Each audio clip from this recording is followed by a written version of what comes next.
This violin survived what its owner did not, the Holocaust. Once owned by a Jewish musician, an act of bravery saved the instrument from the Nazis, and after being passed down through generations and traveling across the world, it's making music once again.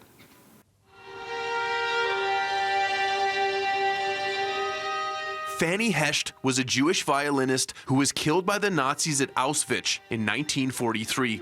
Knowing the threat she faced, Hecht asked her friend Helena Visser to save her violin if she was taken to stop it from falling into the hands of the Nazis. She had the key to the apartment, so one night slipped downstairs, went very careful not to disturb the tape that the Nazis had put over the door, snuck into the apartment and retrieved the violin, and she held fast to her word. Janet Boss's mother-in-law is Helena Visser's daughter and says there was serious concerns the Nazis would arrest Visser and the entire family if it was discovered she'd taken the violin.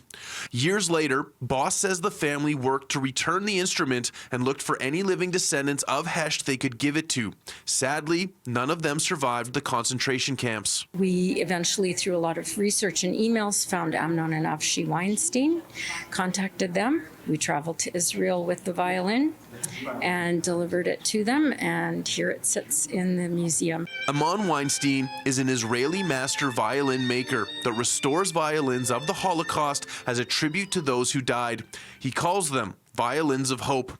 The Hecht violin, as it's now known, will be featured in a performance by the Winnipeg Symphony Orchestra and then put on display at the Canadian Museum for Human Rights. We know that anti-Semitism is on the rise. There's hate, there's discrimination around us. And this story grounds us in contemporary context so that people are learning about the past and saying we don't ever want to see this again, and then reflecting, but we do feel this today.